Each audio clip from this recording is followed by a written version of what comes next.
Think about it, like, she never showed us anything, you know what I'm saying? So she never, she every day came with a smile, came with love, gave us time. Cowboys Nation, welcome to the first edition of First and 10, presented by JCPenney. I'm your host, Nicole Hutchison, all throughout the season, and it's only right to kick things off with Cowboys defensive end Marshawn Kneeland, second-year defensive end, and you went from turning lessons to production early in your second year.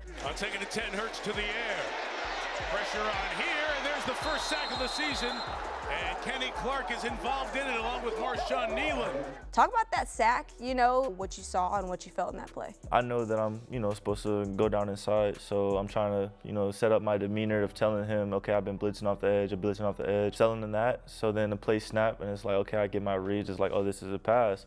So take it a couple steps up, give him a little shake, power, and then, fall inside. He see the blitzer, so he go out and just guard was a little late. Do you feel like you could have had a couple more sacks in that game? Yeah, definitely left a couple out there. I feel like a lot of us did on defense. How much does it motivate you to get your first multi-sack game of your career going into playing the Giants this Sunday? It motivates me because just being able to go out there and play and I guess just improve. I think one thing, just starting the season off, is like it's better to just go out there and play free. I think in the first half, pretty much, I was kind of a little hesitant, a little like, I see this here, should I take it? But then in the second half, I just came out there like, you know what, like, we finna just go out and not freestyle, like still play within the scheme, but have fun and don't really think. Was there a defining moment though in that first half where you said, all right, I gotta stop hesitating, let me just go out and play? There's a play, it was a pass, and I wasn't designed to go inside, and I kind of hit him,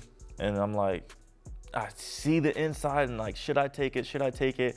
And I kind of was like fighting with myself out there, like I see it, I could take it, but just being hesitant out there, that's another play where I probably would have got a sack because I beat him, but I'm like, and then now it's like, okay, now he scrambles out, and then I eventually take it, but I'm so slow at it, so it's like, I just gotta do better at that. And you did tell me in training camp you were working on your get off, working on your footwork, your hands, and you saw that in that sack and all throughout the game, honestly. Why was it so important for you to improve in that area now that you're in year 2 looking to take that next step? I feel like I normally had a good get off. Just this year, really honing in on it, because obviously there's a difference between good get off and great get off. Now, I'm not saying my get off's great, like some other people's out there, but I'm working on it, and it's something that I take pride in, as being a heavier DN compared to most others, and still being able to run with them boys, and then have the physical aspect with it. Just having great hands as well. Still working on that. Well, someone who had a great balance at that is DeMarcus Lawrence, a 4-time Pro Bowler, All-Pro, and you talk about his high motor, his violence with his hands. What do you make of that comparison that you drew, that people automatically, when you got drafted, said, hey, he reminds us of D-Law? Well, when I came here, a lot of people that you see online is like, oh, okay, I can see him being like a little D-Law. So I'm like, okay, cool, like And then obviously meeting D-Law when I got here in person, and like he's real cool dude, and real helpful as far as like kind of taking me in. It was real, I wouldn't say like comforting kind of thing, of where it's like, okay, I'm coming in, they mess with me here, so it's like that. Finish your race. Oh, yeah. Don't just get here and stop. What else did you take from Tank's game? Just understanding the game, like in and out. You know what I mean? Like, he obviously had really great reflexes, but it's also a lot of studying that went into it, that he pretty much knew what play was coming before it came. So I think just that aspect alone of kind of understanding the game deeper than just, oh, if your guy turns out like this or that, it's like, okay, this formation and your guy doing this, it just lets you narrow down the things that they can do. And having that kind of like effort mentality out there, just going out there and playing free and cutting through blocking schemes, it kind of has like a risk reward type of feel. Do you feel like there's a little bit of confidence that you need in order to have that kind of mentality? Anytime you step on the field, I'm the baddest out there, you know what I'm saying? So it's like, having that confidence just kind of backs up. Now you make a play, and it's not like, oh my God, I made a play. It's like, yeah, we do that, and you go back and make a play again. And even if you don't make the play, it's like, okay, the ball went away from me, but man, I really put hands on this dude. Now he gonna know next time, you know, if the ball do come this way, he gonna know I'm coming. You know what I mean? That type of thing. So keeping it PG in here, but nothing PG out on that field. You gotta love that with Marshon. But what's one area you feel that you can eventually be different from D-Law in? Being physical. Like, I know he was very physical, but you know, I'm a little heavier. I'm a little like, I obviously love my get off. Just being able to come back and, like, you know, knock people's heads back. I want the offensive tackle next day to wake up and be like, shoot. I feel that. Man, or shoot, they play us twice, so it's like, shoot, we gotta play the Cowboys this week. You know, Marshawn Kneeland on the other end. I don't want them problems. That's what I like. It's like, let me go ahead and schedule some rehab stuff for after the game, man. That's something you take pride in, but something that you should also take pride in is, you know, the way that you take in things. And, you know, Schottenheimer talking about that this week in the presser, that you're a sponge. You listen well. You're always attentive in meetings. Where did that come from? Is that something that you always felt like you were good at growing up?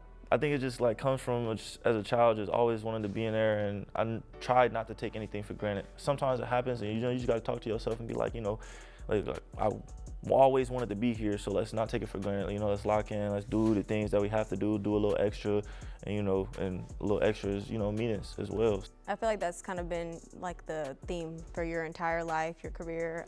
You talk about you coming out of high school in Grand Rapids, Michigan, and you had one full D1 scholarship. How did that kind of shape the way that you compete? I always had that, you know, drive, that tenacity of like, okay, I want to be on the field, I want to be on the field. You give me a second on the field and I'm gonna show you why I belong here. So, you know, just starting from like middle school, I had coaches telling me like, you know, you gonna go places with this, you know what I mean? And, you know, I kind of like take pride in that, because whether they was telling me that for fake or they actually seen something that's like, shoot, now we here, you know what I'm saying? So you play receiver, you play corner, safety.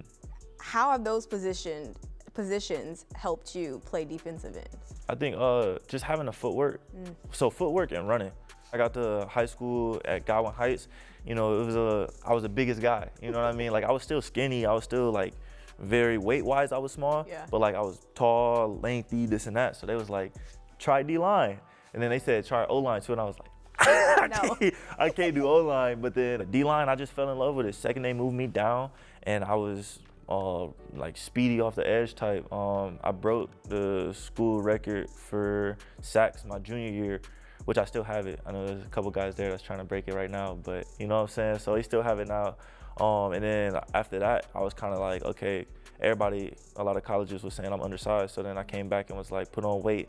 And then I broke the record for tackles the next year. So I was, so lightly. That's kind of insane to me. So you broke the school record for sacks and tackles? I believe so. Wow. I believe tackles. You know what? God always has plans for you, and whatever journey you take, he has planned for you. It's always going to work out, and it worked out for you, obviously, getting to the Dallas Cowboys here and making a name for yourself. But, you know, like I already mentioned, ups and downs in your career, and one of those challenges for you was, you know, losing your mother, someone that you've expressed obviously has played a pivotal role in your career and yourself in general. Just how tough was that loss for you? It was real hard. I think I know it's gonna sound kind of bad, but like the first 3 or 4 days, I was like out of it. And it happened right before the combine, I believe. You know, that happened, and I get the call and whatnot from my Aunt Patrice, and she like, sit down. Now, right now, you know, we kind of like, we in training, but like it's nighttime, but it's not too late. So I'm like, I'm on a game, I'm having a decent little time, you know, I'm chilling. And then she get the call, I'm like, oh, she telling me sit down. It was probably gonna be like, you know, nothing crazy, like, oh, she can't make it to a certain practice or whatever. I'm like, you know, it's chilling. And then she told me to sit down and tell me that, and I'm like, what? I didn't want to talk to nobody, like, and you know, we still gotta train, because I know she wouldn't have been like, nah, you could take it off. Nah, I know my mom, she'd be like, okay, work still gotta get done. She always says, a man without a plan is a plan to fail. So it's like, and if you fall from that plan, it's like, what else you got? I had to just sit back and think, like, I can't do this at the combine. You know what I mean? Like, if I go there, regardless of what it is, I go there and I give them an attitude or I snap or anything like that, it's not gonna look right on me, then I know mom's, right, how she gonna feel about it. She gonna be, no, I taught you better than that. You know what I'm saying? So I'm thinking about that too, and I'm like, okay, we gotta snap out of it. We gotta lock in. We gotta do this. How have you kind of leaned on her memory to get you through your days? I mean, that's an easy one. Like, shoot, I could tell you this. Like, looking back at it, I was like, okay, we was kind of poor, like growing up, but we was kind of poor. We wasn't poor, but we was like, looking back, I'm like, some of the things that happened, I'm like,